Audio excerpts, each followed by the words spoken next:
So if you love the magic of travel, whether it's adventure travel, cultural travel, leisure travel, a fun cruise, or a short getaway, this podcast is for you. So pack your bags. Here's your host, Colby Jones. Today, we are going to be talking about 7-day round-trip Seattle Alaskan cruises.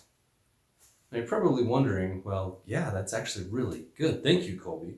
There's a lot of different types of Alaskan cruises. We have the 7-day round-trip Seattle. We have the 7-day round-trip Vancouver. We have the 7-day northbound Vancouver to Anchorage. We have the 7-day southbound Anchorage to Vancouver. We have the 10-day round-trip San Francisco. We have the 12-day round-trip Los Angeles. We have the 14-day round-trip Vancouver. And then we have cruise tours, which range anywhere from like 9 to 15 days. That's a lot of different things. You're not supposed to know all of those. So let's go into the easiest one, the most common one, our good old friend, Mr. or Mrs., whichever you want it to be, they, 7-day round-trip Seattle. Here we go. You know what's better than me talking about Alaska cruise? Is me being in Alaska and talking about an Alaskan cruise. Hold on one second. I gotta teleport there. Hold on, teleport. Hold on. Welcome to Alaska.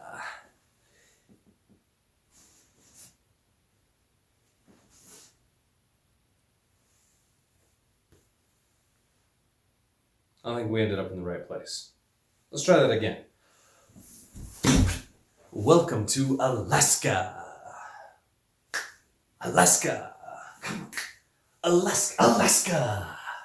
Here we are. 7-day round trip Seattle Alaskan cruise.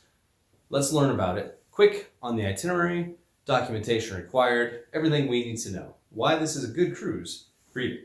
So first of all, 7-day round trip Seattle. We're going to start in Seattle. We're going to sail up through the Inside Passage. By the way, okay, everybody, time out. Like 99.9% of the cruises sail through the Inside Passage, okay?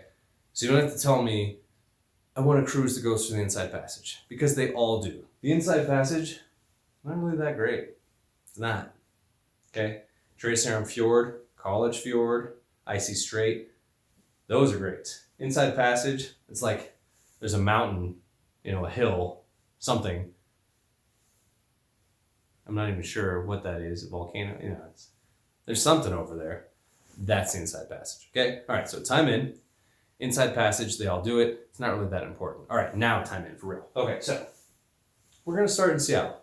We're gonna sail northbound up through the Inside Passage, and then typically we're gonna stop at Juneau, Ketchikan, Skagway, and then you're gonna normally get one of the 3 major glaciers. Now this is very, very important. When you do an Alaskan cruise,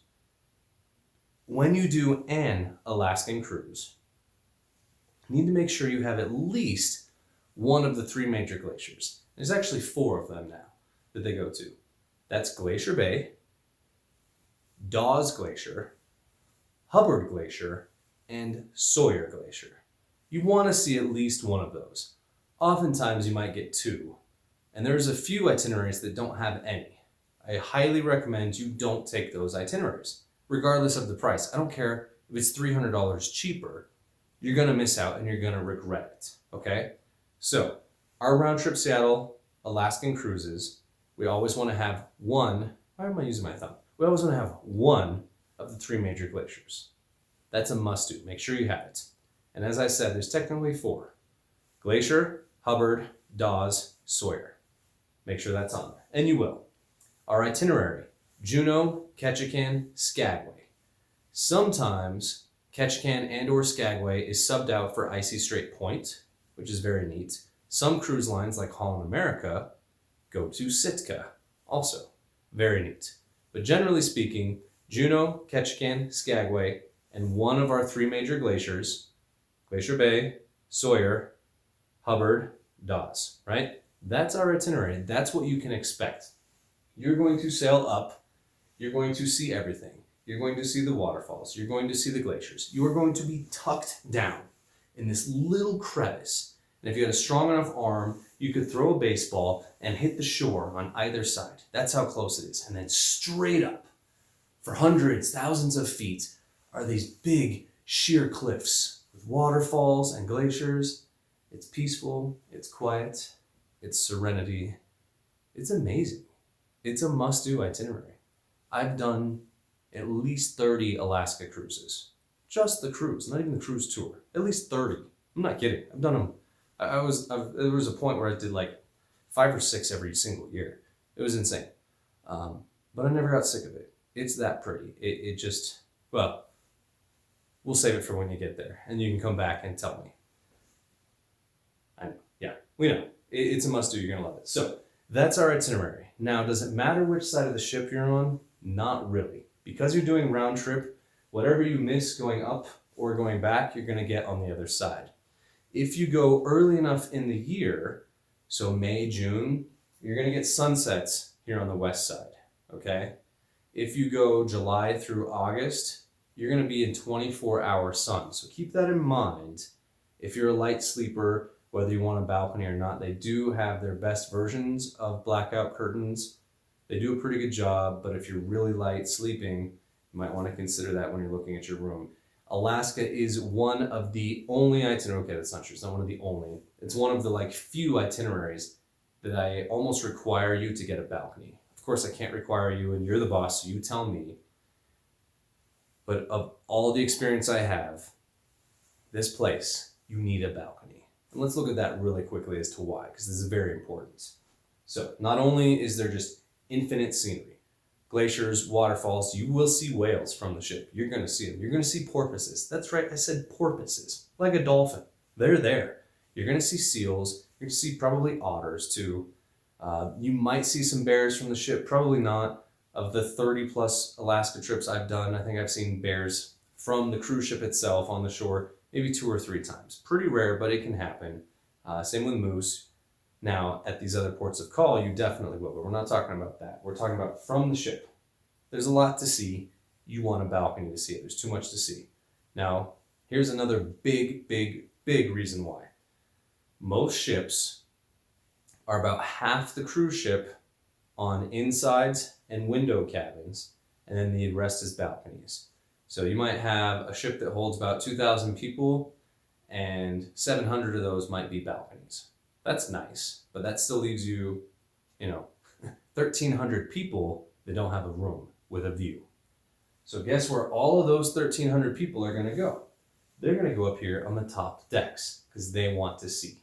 So now you have to fight for elbow space over the rail, looking, trying to see. And heaven forbid you want to go get a coffee, get some hot chocolate to warm up. Maybe you're hungry. Maybe you have to go to the bathroom.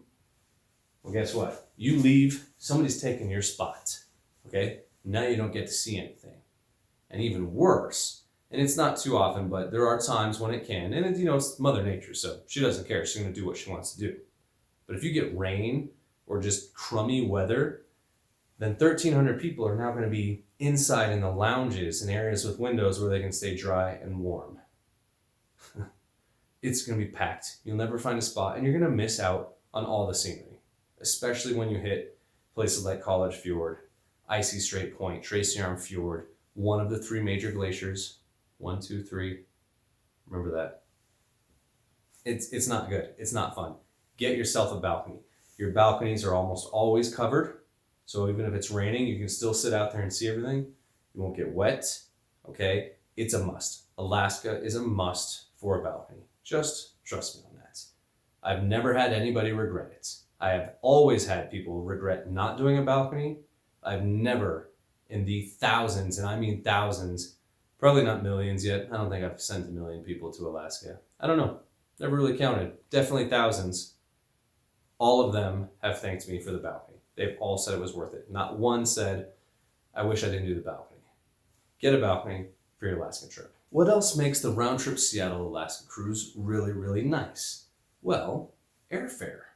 Alaska is a major hub. Okay, Seattle is a major hub. It's easy to get to. You can get there from Vancouver. You can get there from Los Angeles, from San Francisco, from Denver, from Houston, from Chicago, from New York, from all over the world. from all over the United States, and there are plenty of major cities that have multiple flights into Seattle every day and out of Seattle every day. That's so convenient. That makes it really, really nice. You don't have to get a really early flight to get a decent price, or you don't have to wait at the airport for 8.5 hours. So the ship gets in at 9 and your flight's not until 8 p.m. That's terrible. You don't want to do that. Even with a city tour, because you have your bags and everything else. No. Seattle makes it super easy to get in and out of. And airfare rates, yeah, we can make that happen on the cheap. So that helps a lot. Another thing that really makes the round trip Seattle itinerary very, very appealing, and I'm going to say it slowly and I'm going to repeat it, you do not, N-O-T, I guess that's backwards, so let's try it, N-O-T, from the way you see it, whatever. You do not have to have a passport. Yes, the ship will probably stop in Victoria or Vancouver, BC. That's what it usually does. They're trying to change the law to allow us to bypass that, but until that's done, you're going to stop there. You don't need a passport to do this cruise, even though it stops in Canada.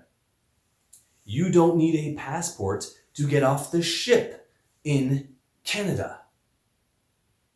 Did that make sense? Let me say it again. You don't need a passport to take this cruise. You don't need a passport to get off the ship in Canada. No, I don't care what anybody told you. I don't care what you heard. I don't care what some stay-at-home parent put on Facebook. They're wrong. 100% wrong. I am right. You don't need it. That makes it very simple for those that don't have passports. It also saves you money. A passport's like $150. It could be even more if you have to expedite it. A birth certificate, if you can't find your original, $15, maybe $25. Just depends where you get it. All you have to have is a government ID, like a driver's license, and your birth certificate, and you can board this ship. You can get off and play around in Canada and come back. You're fine. You don't have to have a passport. I have to echo that because so many people try to argue with me, and it's not that I want to prove them wrong. It's just there's a lot of bad information out there. There are a lot of travel people that have no idea what they're doing or what they're talking about.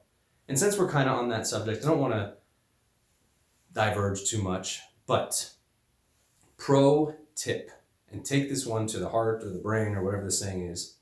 If you have a passport or your birth certificate, I don't care what you have, when you get off the port in any foreign country on a cruise, Canada, Mexico, Caribbean, Europe, Australia, China, I don't care. Anywhere that's not the US, do not take your documentation off the ship with you.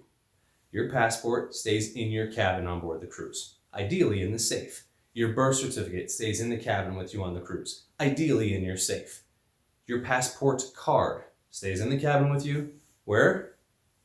Ideally in the safe. Thank you very much. That's right. We don't take it off with us. There are so many dumb people telling people to do that. And it doesn't mean that you're dumb for doing that. You just don't know. But I am now educating you. Okay? Do not take it off the ship. I literally got off a cruise last week. My friend lost his ID in Mexico. That's okay. It's an ID, but he lost it. Now let's just pretend instead of an ID, that was his birth certificate or his passport. Guess what? We're in Mexico, okay? Can't fly home. Can't fly home with a passport. Yeah, so if it got lost or stolen, mugged, whatever, it's gone. They're not gonna, you got problems. And do you know how hard it is to get a new passport issued from Mexico? No. Same with a birth certificate. It's impossible. It's a big pain in the butt. You know what's not hard? Oh, gosh, I'm here in Mexico. I need to fly home. Oh, my passport's on the cruise. Not a problem. Ring, ring. Hey, cruise line, I'm sorry. I was just on your cruise and I left my passport on the ship and I'm in Mexico. I need to fly home. Oh, okay, no problem. We'll contact the ship. Ring, ring. Hi, this is the ship. Hey, a passenger left their passport on there. Cabin this. Oh, okay, let's go get it. Did you get it? Yep, we got the passport. We got the birth certificate. We can send it off to, we can mail it to. Where are they? Oh, let me find out. Hold. Hey, Mr. So-and-so, you left your passport. Where are you so we can deliver it to you? Well, I happen to be here at this hotel. Great, we'll send it to you overnight. Cool, thank you. I think I messed up the phones here, but you get the point. It's a lot easier to have the ship send the passport to you than trying to get a new one, a replacement one. So again, I don't care what anybody says.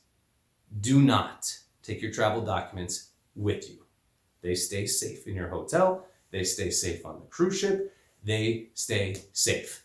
You can bring your ID in case something happens, they have to identify you. You can bring your credit card. I highly recommend that. Bring some play money, not your travel documents. Okay, rant over, back to Alaska. So for your Alaskan cruise, passport is fine. It's recommended, but not required. Birth certificate is perfect. Not recommended, but you can do the cruise. You can get off in Canada with it. Or a passport card. We can explain that later. It's like a passport, just cheaper, better than a birth certificate. It doesn't matter. So that's another reason why we like our round trip Seattle cruise, because you don't have to have all the extra documentation. You don't have to have any visas. You can get off the ship in Canada all you want to. You don't have to have any identification or anything on you if you don't want to. It's fine. It's easy. This is why we like our round trip Seattle cruises. Now, if you want to learn about a better way to do Alaska, look at this next episode. So we're going to talk about our northbound, southbounds, how you can combine that with a cruise tour. And that, my friends, is hands down the ultimate. So that's it for today's episode of Travel with Colby. Head on over to wherever you listen and subscribe to the show. One lucky listener every single week that posts a review on Apple Podcasts will win a chance in a grand prize drawing to win a free cruise. So be sure to head on over to travelwithcolby.com and pick up a free travel gift from Colby and join us next time.